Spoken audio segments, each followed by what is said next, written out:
24 verses 1 to 12.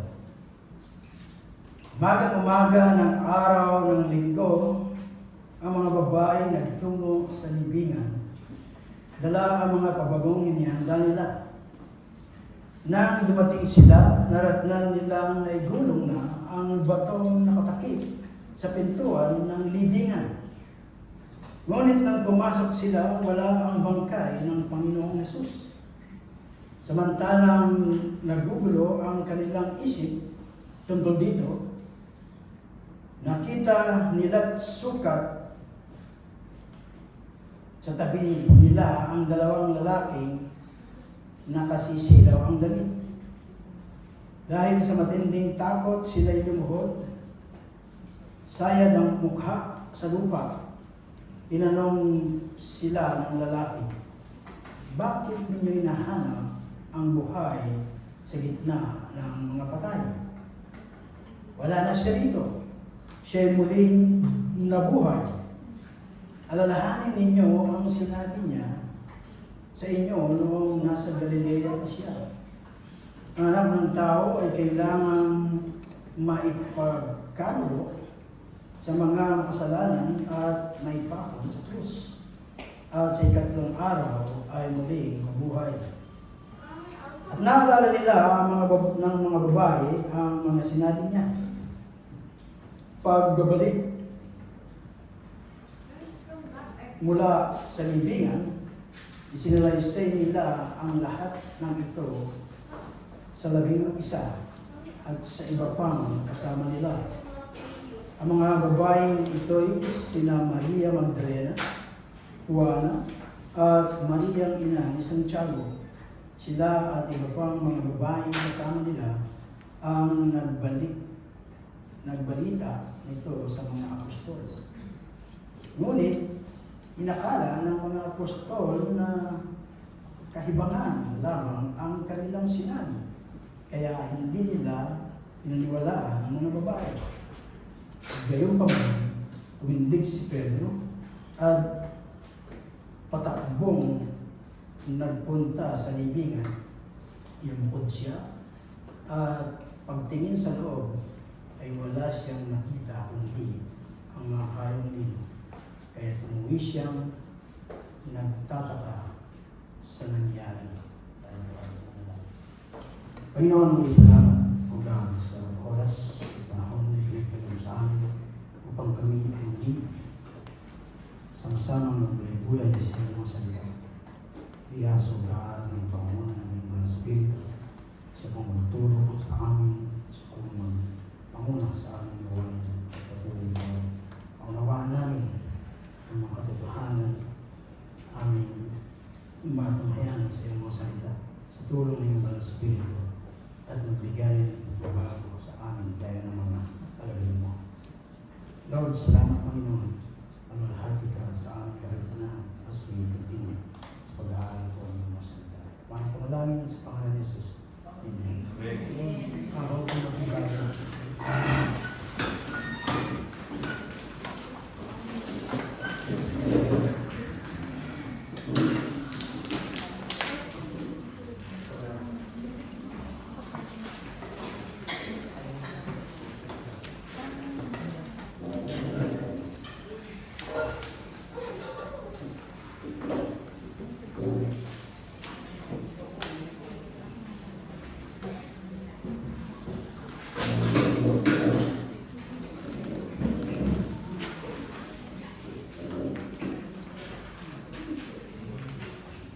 So yung pong ating pasahe ay pamilyar po kung ikaw ay matagal ng mananampalataya.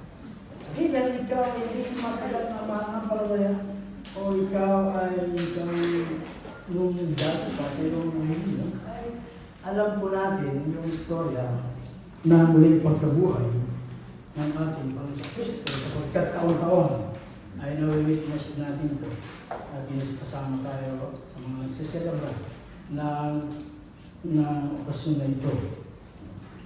At ikaw naman ay wala kang tamang relasyon sa Panginoon, ay dahil hindi mo maunawaan yung mga bagay na ito. At kung nais mo maunawaan, ay ikaw ay magsisi, tanggapin ang ating Panginoon Kristo bilang Panginoon Tagapagligtas. Hindi mo lang ito maunawaan, bagkus ma-experience mo yung reason mo. Marahil ay napapasal yung o nagtataka yun sa talitan po ng ating teaching. Kung kaya binuksan nyo ang inyong mga dictionary at natin ang katagang serendipity. Diba? O marahil naman ay hindi dahil wala lang i-explain naman ni Pastor.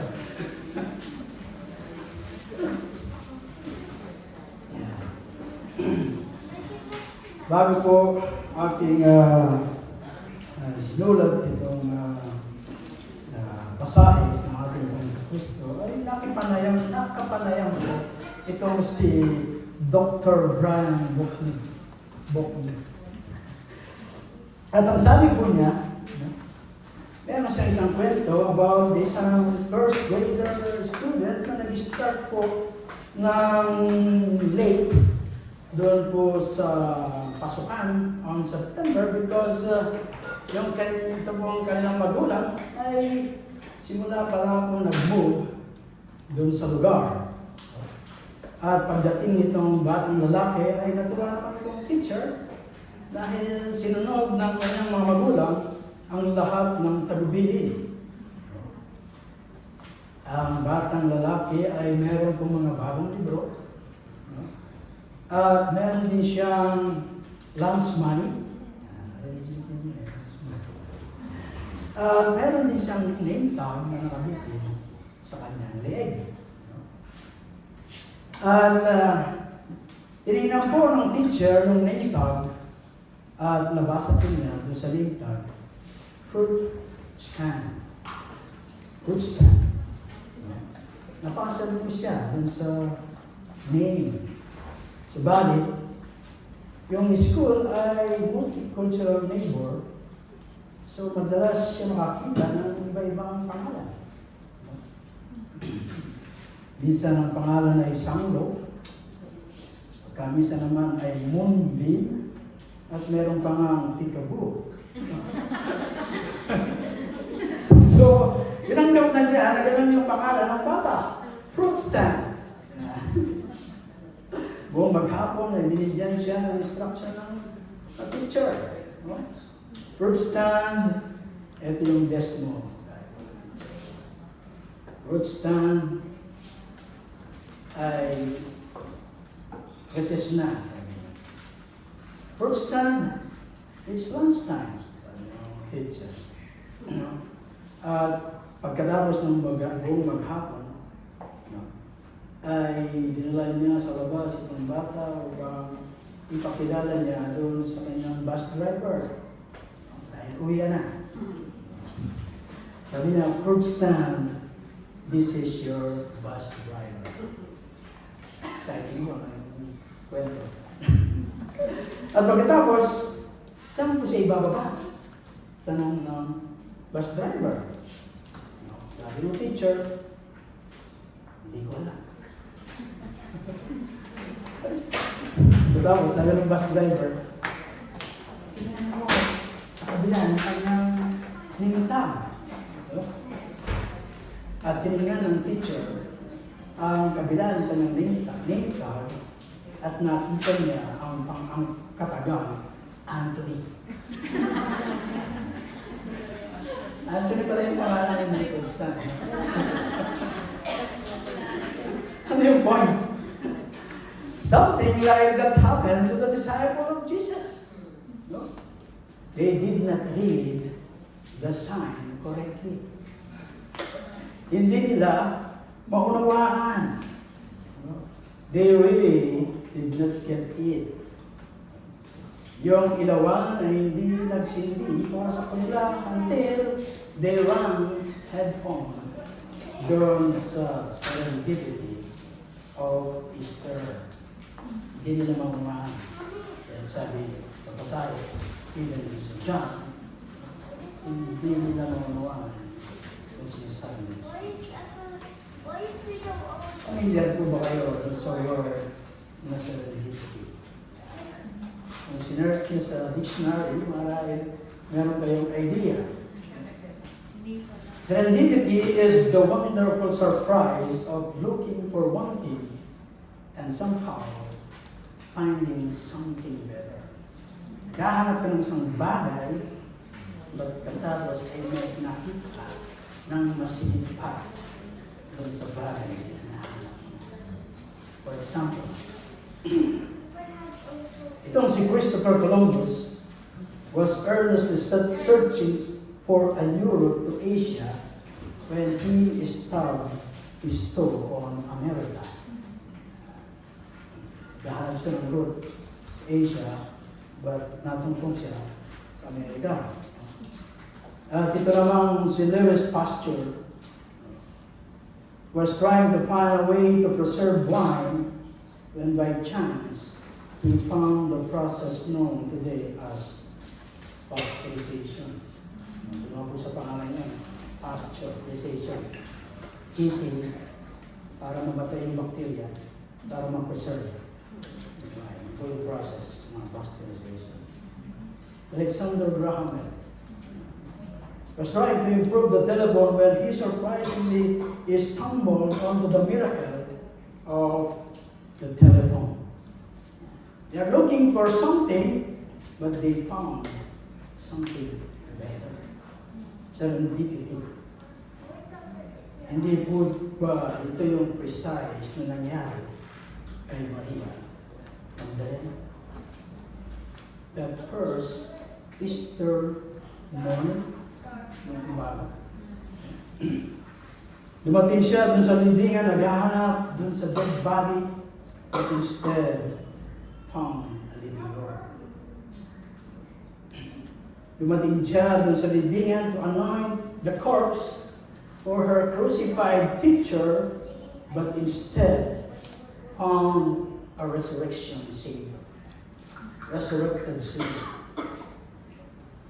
She came to mourn a death, but surprise of surprises, she found a new life. Talk about serendipity, experience. Ay, tayo ay na-experience din tayo yung mga to. So, nakita ni Maria yung anguish of Jesus. Sa kanyang mga mata ay nakita niya na itinatwa siya ng kanyang matalik na ihigigan. Iniwan siya ng kanyang mga disipulo. Falsely accused by authorities. Inapo siya sa krus ng mga Romans. Nilagay siya sa libingan ni Joseph of Arimathea. Now, she had come early on Easter morning upang bisitahin ang bangkay. No?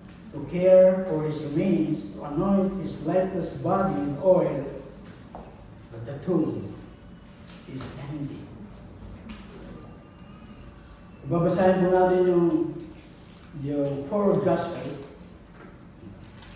Meron po silang magkakaibang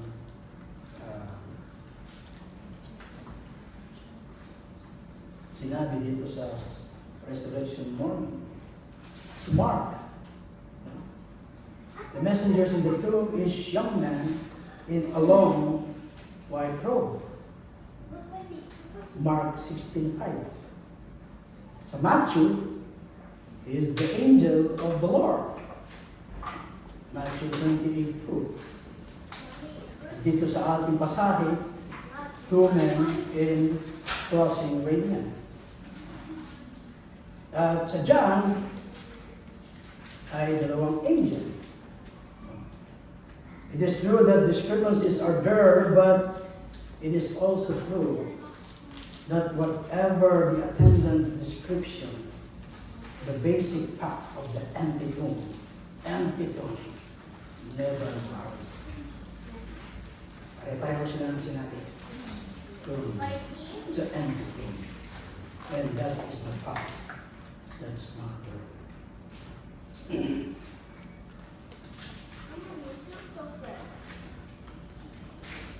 Sa Sabi mo nga, marahil we have also experienced yung pong serendipity sa ating mga buhay. Minsan sumalo tayo sa kaibigan upang ma-meet lang natin yung ating kaibigan sa church. But we meet the Lord. Sumama tayo ng ating kaibigan, sabi niya, masarap ng food kila Pastor Ron. The physical food. But then, nabusog tayo sa spiritual food.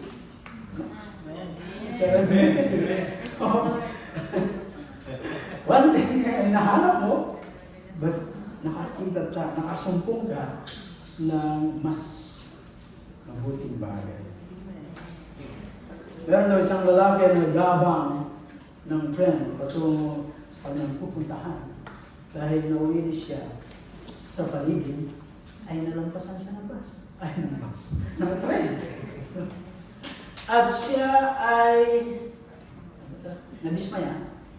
Pumunta siya doon sa isang coffee shop at pagdating niya doon ay nakita niya yung isang napakagandang babae at doon pala yung kanyang magpapangasawa. Pinabayaan niya yung friend. Something like a serendipity experience. No? So this morning, ay titingnan po natin yung ultimate life-changing experience, the resurrection of Jesus Christ. At makikita po natin yung mga experience ng mga disipulo. Radical change as a result of Jesus rising from the dead. On how they went from being a small group of guys hiding in Jerusalem to a small group of guys who changed the world. Tatago sila pagkatapos na ibinago sa krus ang ating Panginoong Kristo, namatay at libing. Sila ay nagtago dahil natatakot sila na baka ganun din ang gawin nila sa kanila.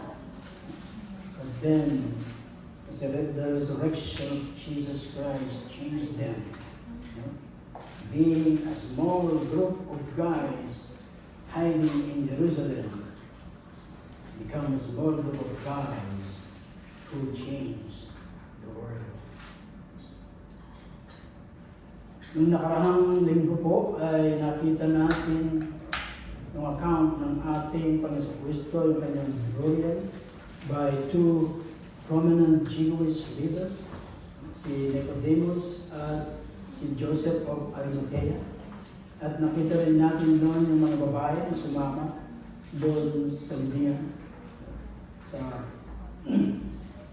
At ginawa po ito late Friday because nagmamadali po sila dahil papunta sa Sabat. Sabi po nung ating pag-aaral ng nakaraan, upang matapos nila yung paglibing bago dumating yung oras ng Sabat, simula yung Sabat, dahil walang inaalaw na gumawa doon sa Sabat.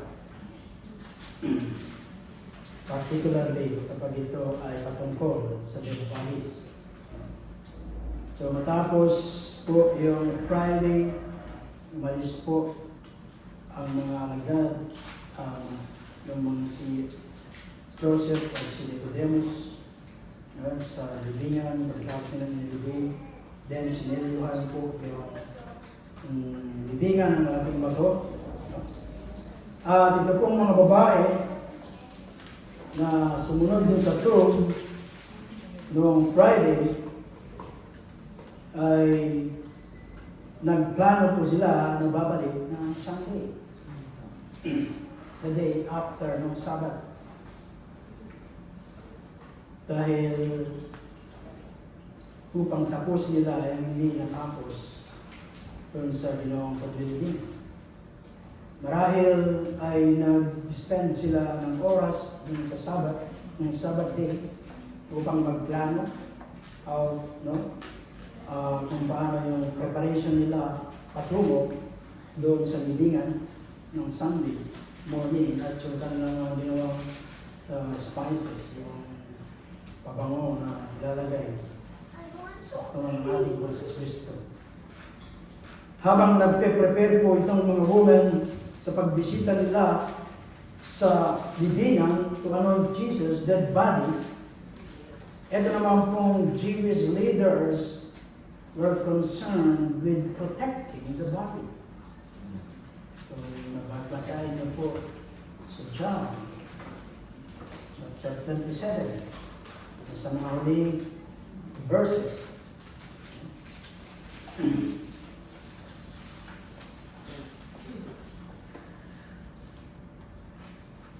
Yan po ay sa Matthew Gospel. Saturday, sila po ay nagtungo kay Pilate habang nagpe-prepare yung mga women sa pagpunta dun sa libingan, ay nandun din yung worried itong mga Jewish leader sapagkat, sabi rito, naalala nila, they remember that Jesus had said He would rise on the third day after being killed. Ito pong mga Jewish leaders, naalala nila na muling mabubuhay sa ikatlong araw ang ating Panginoong Kristo. Kung kaya hiniling po nila kay Pilate na gwardyahan yung libingan ng ating Panginoong Kristo at upang hindi gawangin itong mga lagad at makawin yung bangkay at sabihin na muling nabuhay ang ating Panginoong Kristo. At nung linggo ng umaga, hindi pa sumisikat yung araw, padilim pa, ay ito mga babae ay patungo na doon sa libingan na kanilang pinlano, hindi ng Saturday, at nung hanggang kinabigabyan ng linggo. So, nagdala-dala na nila yung spices they had prepared at patungo na sila dun sa place kung saan nila iniwan ng Panginoon noong Friday evening. Itong si Mark Gospel, sinabi po niya, along the way, nag-worry po itong mga women kung paano sila makakapasok doon sa libingan sapagkat ito ay nakasara ng napakalaking bato. They knew that he had been sealed into the tomb with a large stone, and they didn't know how they get the stone rolled away. Paano nila ito may gugulong dahil malaking bato. At marahil hindi nila alam na meron po mga gwardiya doon. Dahil pinabantayan nga yung libingan. At ang alam natin, pagdating nila doon, yung bato ay naigulong na. The stone was rolled away. They did not find, however, the body of Jesus.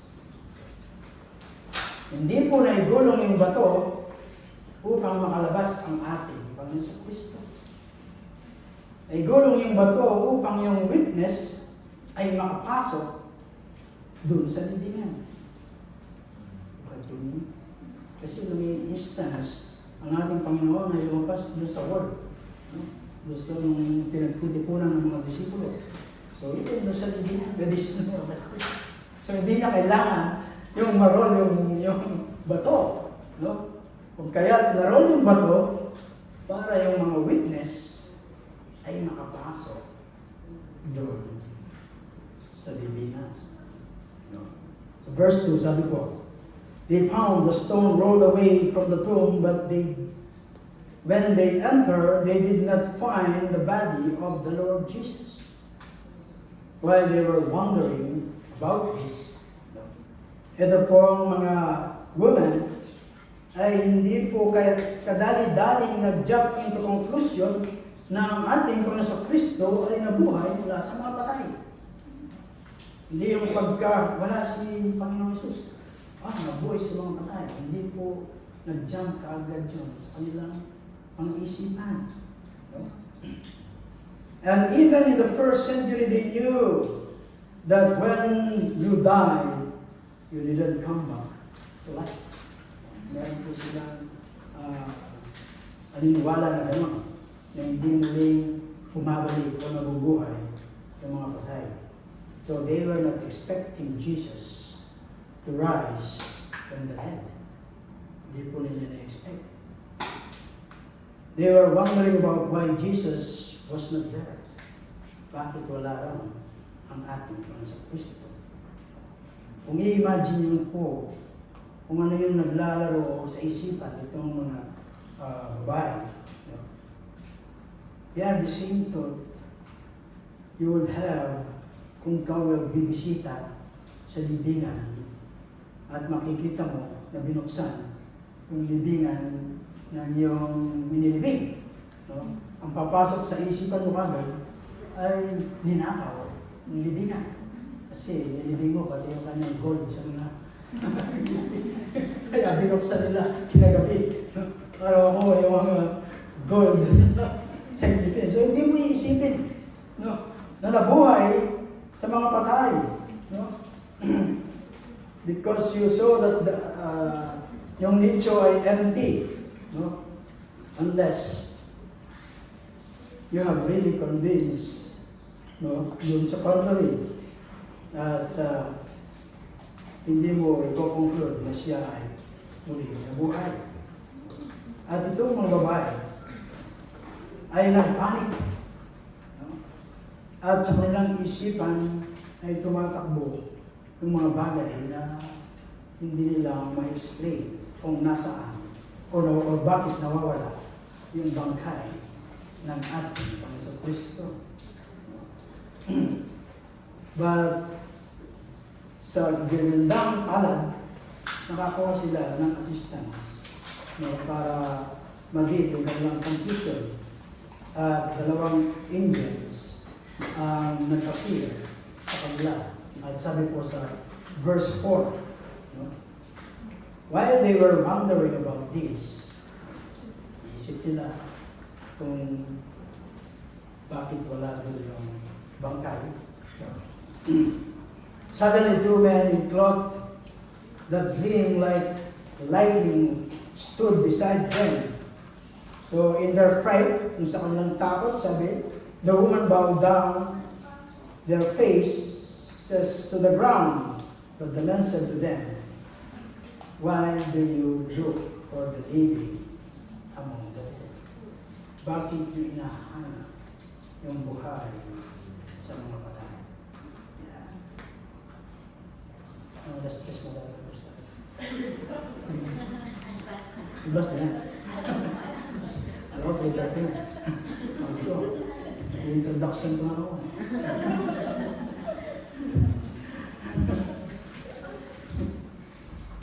So, tanong muna ng angels, no?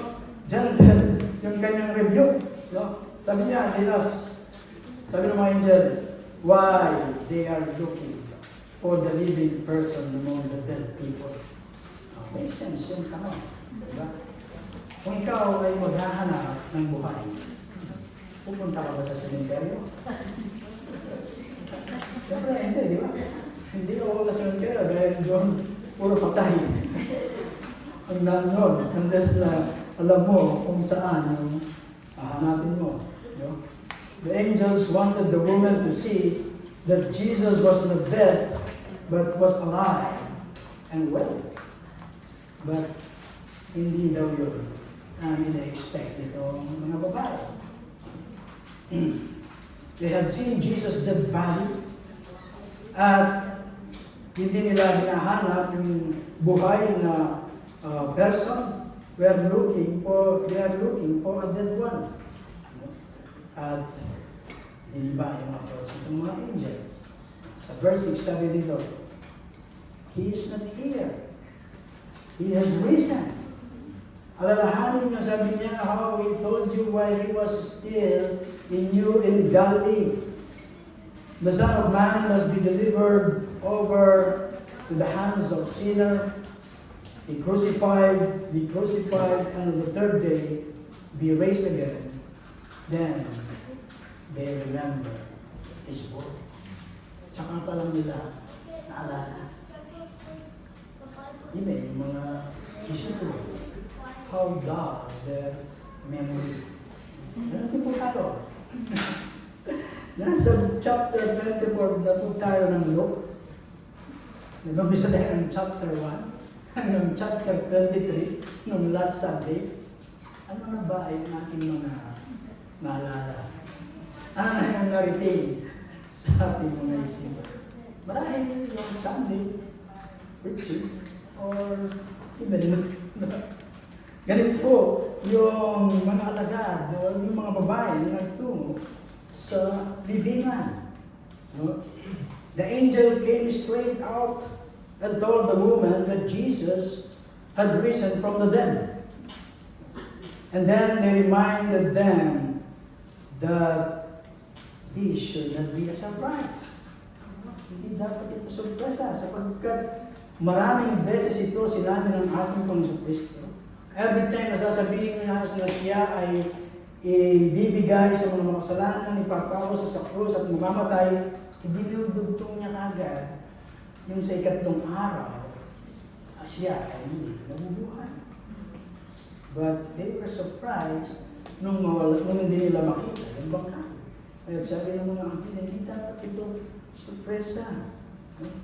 It is exactly what Jesus had said was going to happen. Ito yung magaganap. Exactly kung ano ang sinabi ng ating Panginoon Kristo.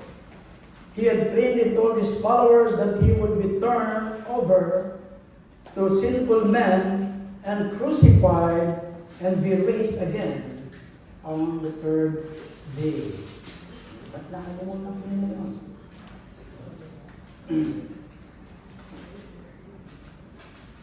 But the response really is not surprising.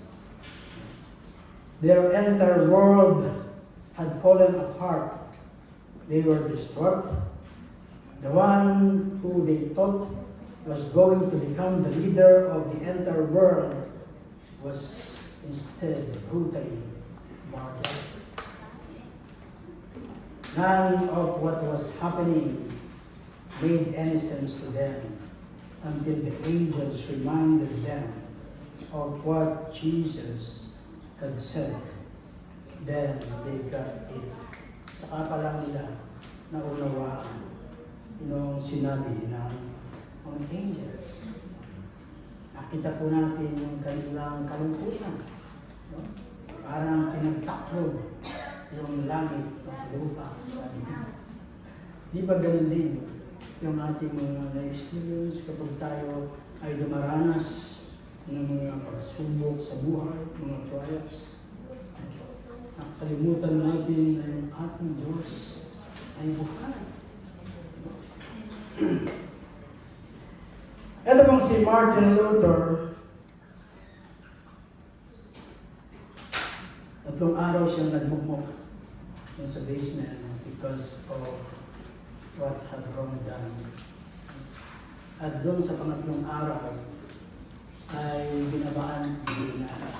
bumaba yung kanyang asawa na nakasuot ng pangluksan. At nung pagpasok niya sa kwarto kung saan ay nagmumukitong si Martin Luther, true story ko. Yan po sa akin si Martin Luther. Ang tanong po ng kanyang asawa, ba't nakasuot ka ng pangluksan? God is dead. Sabi ng asawa. At pagkatapos, sabi ni Martin Luther, rebuke sa kanyang asawa, God will not be dead. Hindi mamamatay ng Diyos. Si Martin Luther. At ang sagot ng kanyang asawa, yan sa ginagawa mo, surely He is dead. Wala siyang kapag-abag-asa, nagmumukmok, no? Hindi niya naisip, yung kanyang Diyos ay buhay. Same thing, dito kila Maria, na dumalaw sa libingan. Sabi nila, sumayad yung mukha sa lupa. Lalim na. Dahil sa pagpupo. Hindi nila naalala yung mga sinabi ng ating Panginoon hanggang di pinaliwanag nitong mga angel. Siyempre sa atin, minsan parang bang yung Diyos natin ay patay.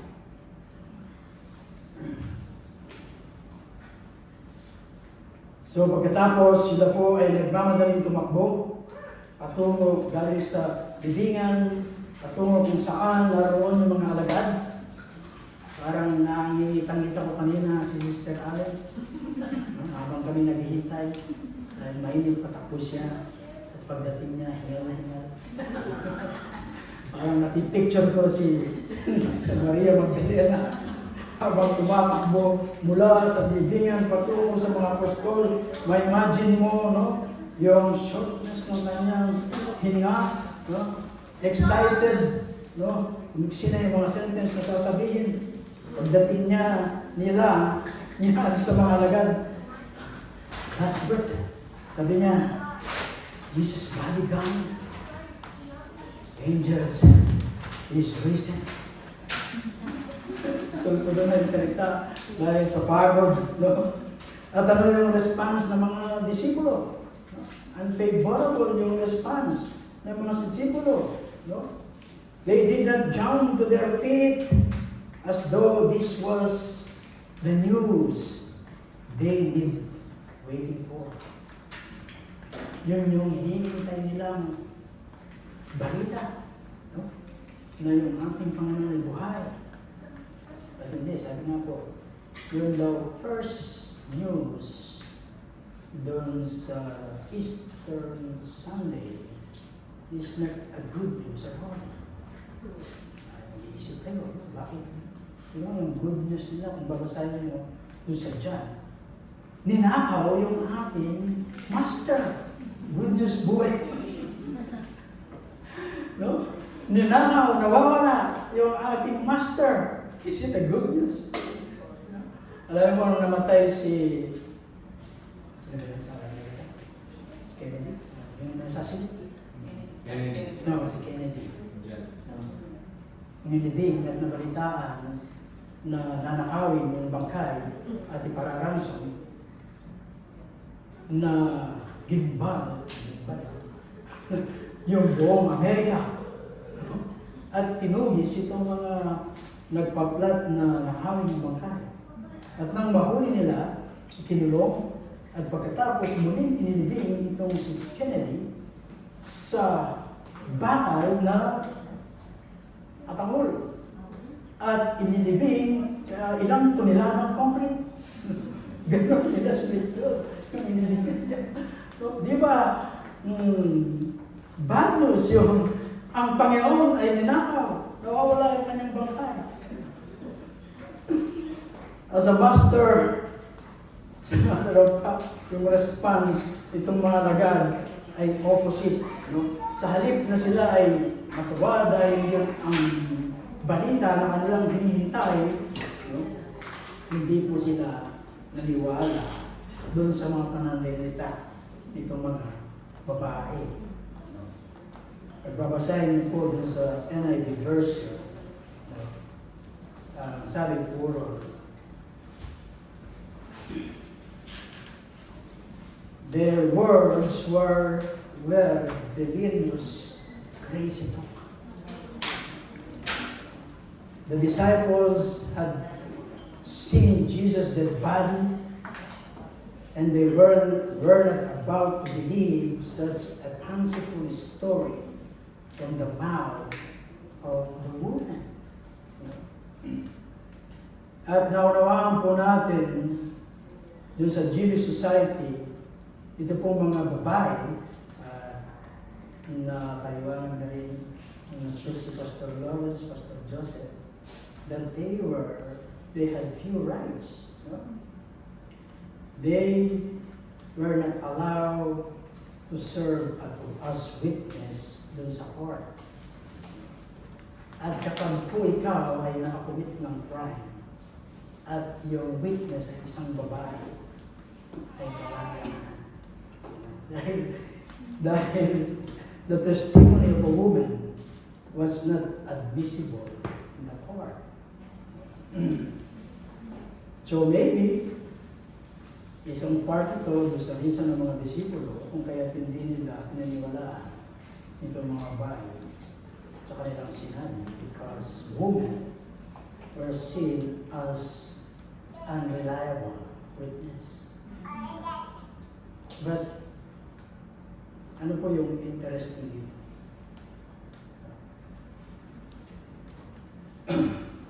Every gospel account points the fact that the women were the first to discover that Jesus had risen from the dead. Ganyan po kayo kamahal ng ating Panginoon sa Kristo. Dati, wala kayong value. Kung may value kaunti, mga Christ, di pinagkawalaan.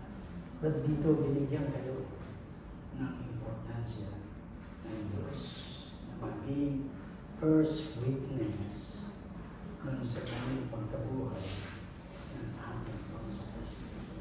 Hindi mo ba kayo nalituwa? They were the first eyewitnesses of the scene. And the Bible accurately record their testimony. So dito po yung one argument in favor of the biblical records being accurate history as opposed to an elaborate publication created by the disciples. So kung ikaw ay gagawa ng istorya, about how Jesus had risen from the dead, noon sa kapanahonan po nila, you would not have women as your star witness. Because their testimony was routinely ignored. But since that it was actually happened, that is what the biblical writers record. Yun yung nangyayari. Sila yung nakakita at yun po ay nirecord ng mga biblical writers. Fortunately, these women were persistent in their story, and some of the disciples went to check it out themselves. Sabi po ni Luke that Peter got up and ran to the tomb. Sabi ni John, si Peter and John ay tumakbo patungo sa kulungan. At nung tumakbo po si Peter and John, naunahan po ni John si Peter, dahil mas bata si John, mas mabilis tumakbo. Sumidat si Peter. Kaya lang, pagdating ni John sa libingan, siya ay umistap doon. Hindi kagagaling pumasok. Hindi kagaya ni Peter, pagdating niya, pumasok sa libingan at nakita niya na wala yung bangkay ng ating. And then pagkatapos, pumasok si John at nakita niya wala. Sabi sa John, sa chapter 20, sa mga verses 1 to 10, then he believed. What he believed. Ano yung pinaniwalaan niya?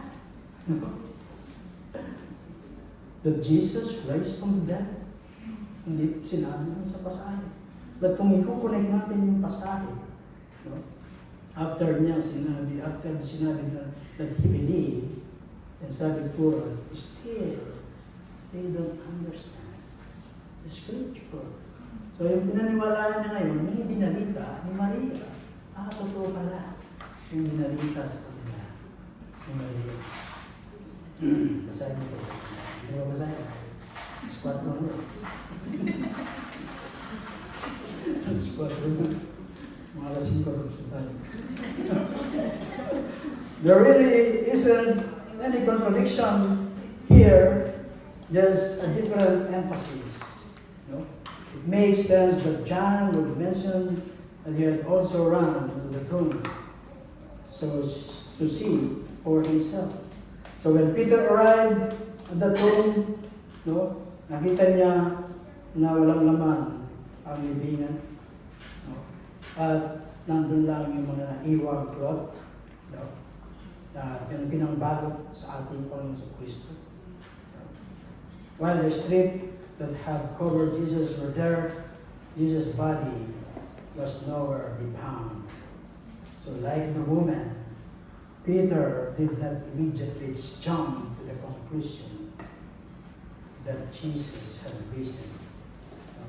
But the text tells us that he went away, wondering to himself that what had happened. Kaya't umuwi siya, nagtataka sa mga gaya nito mga babae, hindi kagad pumasok sa isipan nila that Jesus raised from the dead. Ano po yung implication? Tanda tayo sa mga implication. So, minsan, hindi po ako nagbigay ng mga points. Aralin natin yung scripture, then bigyan natin yung mga implication, application, and conclusion. Yung pong most interesting dito sa account ng resurrection is that once Peter and the other disciples finally understood the importance of what had occurred, they were forever. Nung makunawaan po nila ni Peter at ibang mga alagad nung nangyari, sila po ay forever changed. They went from hiding from the Jewish authorities to preaching at the temple. Dati nagtatago sila sa mga Jewish authorities, ngayon nandun sila sa mga templo at nagtuturo. They were hiding from the Jerusalem, to traveling far and wide to share the message that Jesus has risen from the dead with people they had never met. Dati nagtatago sila. Ngayon, naglakbay pa sila ng mga ibang lugar. Till the ends of the world. Kaya po ni Pastor Joseph, maganda yung susunod natin ng Acts. Pagkatapos natin ng Luke. Maganda yung continuation. At 3 Sunday na lang po, ay matatapos na natin yung Luke.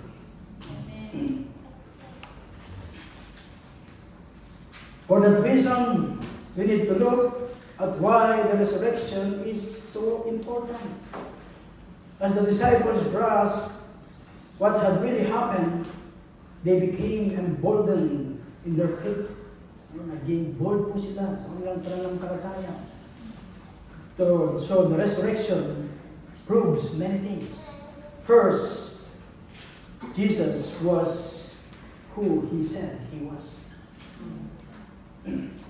Jesus claimed to be God, and he claimed that he would sacrifice himself in order to provide a way for his followers to be forgiven. When Jesus was killed, his follower assumes that it proves he was not who they thought he was. Inisip nila, siya yung hango sa kanila sa pagkasakop. But nung namatay siya, iba. But then, the resurrection proves yung pong maling paniniwala nitong mga disipulo. It proves he was not who they thought he was. When he rose from the dead, he proves he was exactly who he said he was. Siya talaga. Siya ang Diyos, anak ng Diyos. Kung sa napapagunay. Sa pinapatunayan ito sa kanyang muling pagkabuhay. Second, there really was forgiveness of sins through Jesus. When Jesus rose from the dead, it shows his victory once and for all over sins. Just before he died on the cross, Jesus said the words, "It is finished." Ang pakahulugan po nito is paid in full. He paid the penalty for sins on the cross and rose again victorious over death. And third, it proves there is life beyond the grave.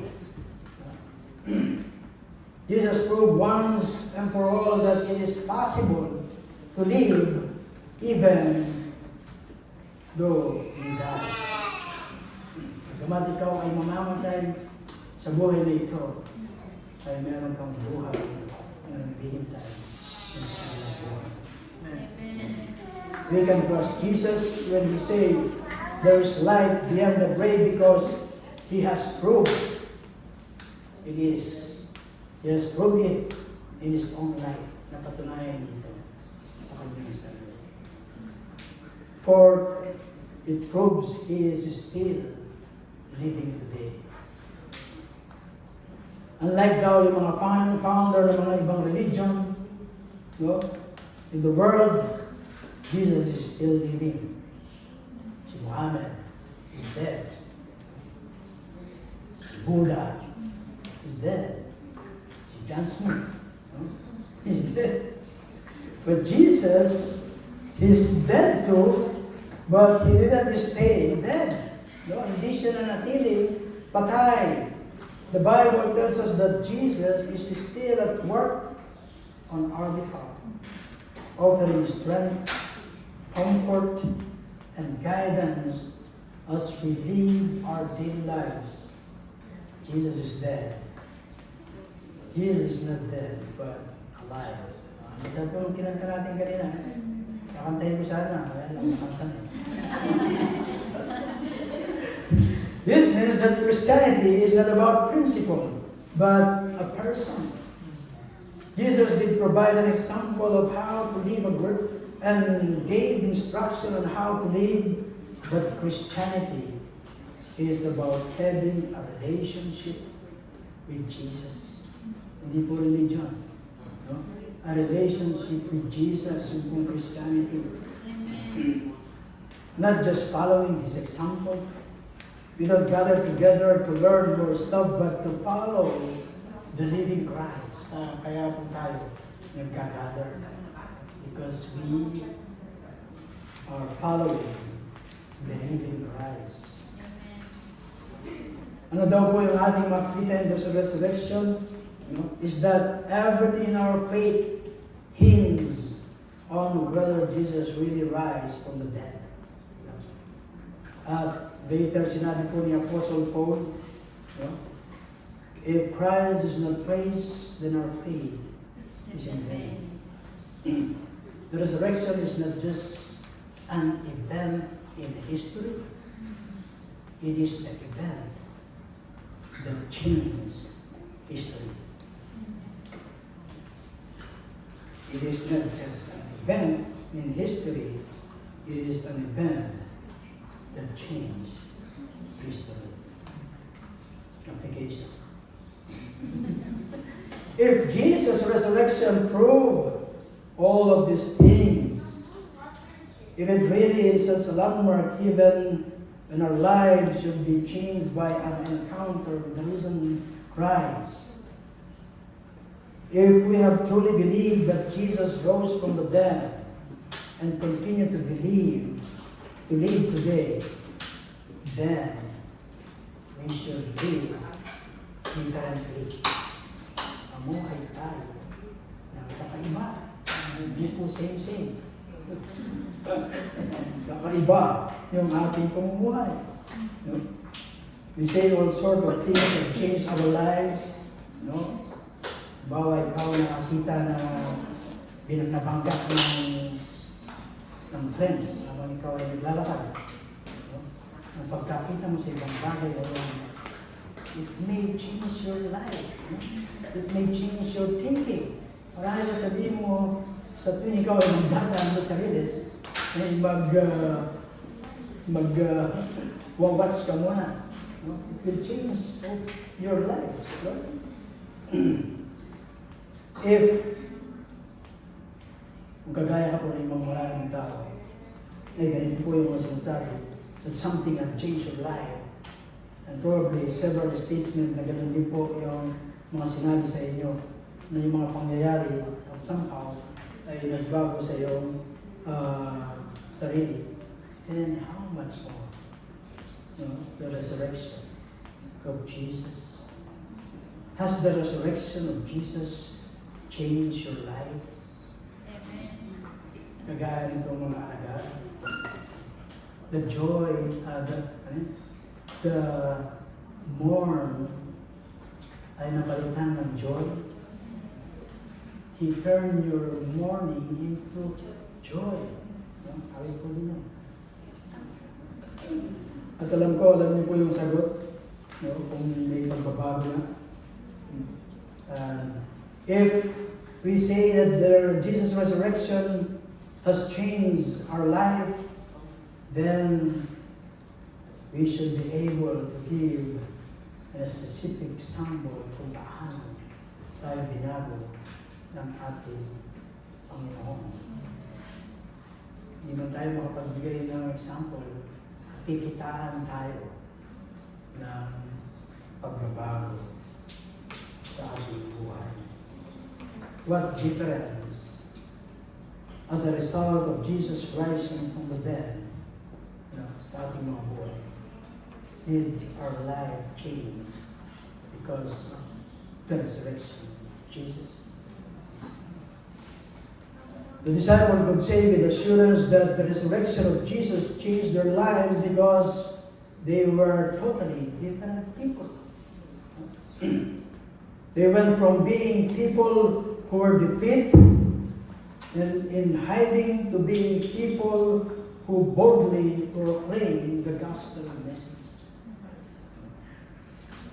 They went from being people who were concerned about sa kanilang mga sarili, but now they are concerned about God's glory. They were totally changed. The resurrection made all the difference to them. How about po sa atin? The resurrection should make a difference to us as well. If Jesus was dead and rose again, if He paid the sin for the sins we have committed throughout our lives, if He continues to live on our own and offer help to us as we live our lives, hindi ba magkakaroon ng impact ito sa ating mga buhay? If we really believe the things about Jesus, then Jesus' resurrection should have a far greater impact sa ating mga buhay. Ano kaya ang naging impact sa ating mga buhay?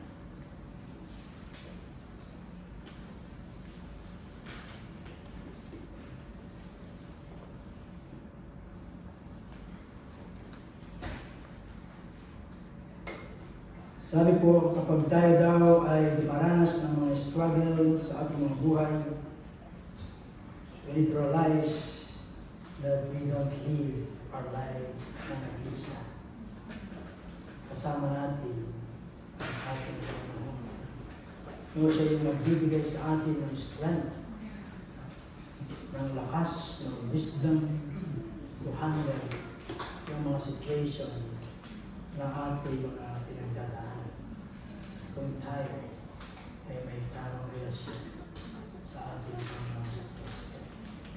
At kung tayo wala pang tamang relasyon sa Panginoon, this is the time na lumapit sa Kanya, confess your sins, accept He as your Lord and Savior, and you will experience Christ, the risen Lord. Maging excited daw tayo sa mga bagay that we have forgiven and meron tayong life beyond the grave. Hindi mo ba excited yun? We should be so excited that we even want to share sa mga tao na hindi pa nakakaalam itong mabuting balita. Excited po ba tayo? Nung ma-witness o ma-experience natin yung risen Lord excited po ba natin itong i-share dun sa mga hindi pa nakakala o wala pang tamang relasyon sa ating Panginoon. Maganap daw tayo because we know that we are forgiven and that no matter what happens sa ating mga buhay, we win. At meron daw tayong perspective that even when things are difficult, this life is not at all. There is hindi lamang ito yung buhay sa mundo ito. No? Living joyfully in the knowledge that we will spend eternity in heaven. Kanina pinag-uusapan yung the whole of the faith that we have. Your salvation, your eternity in heaven. Be willing to offer forgiveness, understanding that the difference that forgiveness has made dun po sa ating mga buhay, and wanting to extend yung kung kind of grace na yun na ating natanggap sa ating mga. Kaya kung katuloy mo, dahil hindi mo pa nakatawa,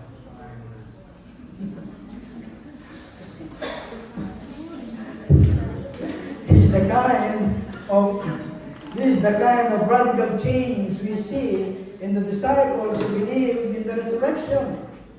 They were totally different, no? Not same. Huh? Jesus had changed their lives. They were different because they truly believed in the resurrection.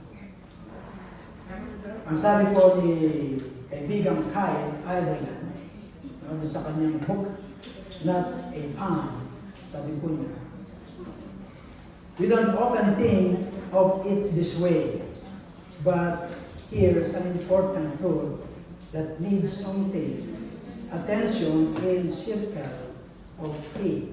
Ito po yung sabi ni kaibigang Kyle. A belief, no matter how sincere, if not reflecting reality, isn't a belief. It's a delusion. Yun po sabi nito. Yung daw belief na hindi nakikita yun sa reality is not a belief, but because ito ay delusion. Yung makita sa atin yung ating pananampalataya, sabi nga kami, that they may see that tunay nga our God is a risen God. He's alive. The person who claims to be in the resurrection but is unchanged by the belief doesn't really believe at all. Pag hindi ka nagbago doon sa pinaniniwalaan mo, hindi siya. So if you are a Christian, then the resurrection story should be familiar to you dahil nasabi ko lang. Alam mo yung mga basic facts na nangyari. At sa hapon na ito, I'm not simply called to remember the facts of the account. We are called to consider the impact of those facts on the way we live. Yung impact po ng mga katotohanan na yun sa way ng ating mga pamumuhay. Si Jesus ay buhay that has huge implication. Ibig sabihin po that we can have a real relationship sa Diyos. It means na yung ating mga pagkakasala ay nabayaran na sa pagkamatay ng ating Diyos. It means that life is heading towards something rather than random. Merong direksyon na yung ating patutungo ng buhay. Hindi yung bahala na si Batman. Yung bahala na. But now we have that direction. You know? Looking into Jesus, the finishers, the author and the finishers of our faith, we are heading to heaven. Kaya yung pinangako niya na kung saan siya ay nandun din tayo. It means we have someone we can follow, someone we can trust and look for to guide us. It means we should stop playing around in our discipleship and follow with energy and devotion. Walang kumpik-kumpik, sabi nga, Sister Abby, nakapangana, kailangan may gawin ka. No? Kailangan meron tayong gawin. No? Hindi lamang tayo yung sitting, saved, satisfied. Ayan, SSS. No? Saved, sitting, satisfied. No? Kung hindi tayo ay mga GSIS. God save in service. It means, obviously, no, but following by definition requires the mere mental assent. It requires us to do something. No? So a significant event changed us. Something in fact, dun sa mga negative na bagay na ating nakita, but the resurrection of Jesus should impact us in a different way. It should energize us and excite us. It should cause us to worship, to serve, and to live with an unquestioning joy. Hindi mapawi ng ating galak. It should motivate us to know Jesus more and grow in our relationship sa Kanya. And it should not do this, not just on Easter Sunday, but every single day of our lives.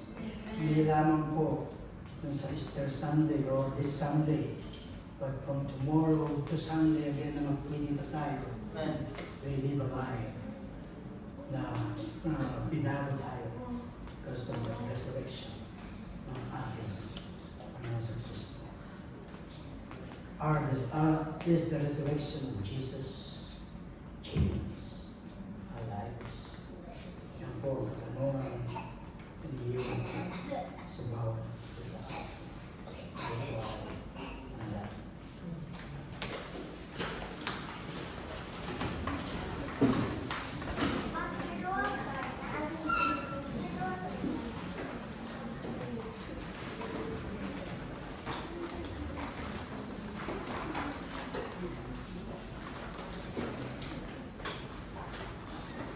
Muli o Diyos, kami po ay nagpupuri at nagpapasalamat pagkaan sa inyong mensahe sa aming Panginoon. Salamat, Panginoon, at linaw ang aming nakita, Panginoon, yung muling pagkabuhay ng aming Panginoon Kristo ay nagbigay po ng malaking impact sa mga disipulo. Hindi lamang sa mga disipulo, hindi sa mga tagasunod niya, Panginoon. Lord, salamat, Panginoon, sa pagkat ikaw ay nabuhay ng muli. Pagkat kung hindi yung Diyos, yung aming mga pananampalataya ay walang kabulahan. Salamat, Lord God, sa assurance that there is life beyond death, Panginoon. Paano ikaw ang buhay ng muli, Panginoon, kanilin ng mga tagasunod mo, ay buhay sa mga araw. Lord, salamat po sa mga katotohanan. Sabi namin alalahanan ito, Panginoon, ay maalala po namin mga paano binago, tuloy na binabago at papakuhin po yung bawat isa namin na nandun po yung aming compassion, Panginoon. Ibahagi, O God, ang magandang balita na ito, Panginoon, sa mga hindi nakakaalam, sa mga wala pang tamang relasyon sa iyo. Lord, help us sa tulong ng iyong mga Espiritu. Lord, patuloy ko God, remind us of that. Ikaw ay buhay sa aming mga buhay. Ano man yung aming mga nararanasan, Panginoon, ay magiging masaya po kami, Panginoon. Katalang namin, O God, we allow these things because you have a purpose. At pagkatapos po ng lahat ng ito, Panginoon, yung kagalaw na hintay sa amin na yung inanda, ito, Diyos, yung buhay na walang hanggan. Maraming salamat po, God, sa inyong mensahe. Tuloy, Diyos, na pagmunihan namin yung mga salita na ito, Panginoon. At patuloy, Lord, habang amin pinagnilay-nilahan yung mga salita nito, Panginoon. Tuloy, God, sa tuloy ng Espiritu ay mabago po kami ng gaya ng mga agad mo. Dati kami, O Diyos, ay kagaya nila, Panginoon, na mga sarili. Isip lamang ng aming mga sariling kapakanan po siya ng inisip nila, O Diyos, is for your glory, O God, for the good of that people. Lord, salamat po. Tuloy, O God, we pray na patuloy po ang tuloy habang namin patuloy na sinusunod, O God, ang nais mo para sa amin. Lord, ang Espiritu, God, ay makayanan po namin ito, Panginoon, because Ikaw, Panginoon, na buhay sa aming mga buhay, ay siyang mag-enable sa amin, O God, bibigay ng lakas, ng wisdom, kayaan, Panginoon, to handle po yung mga situation na po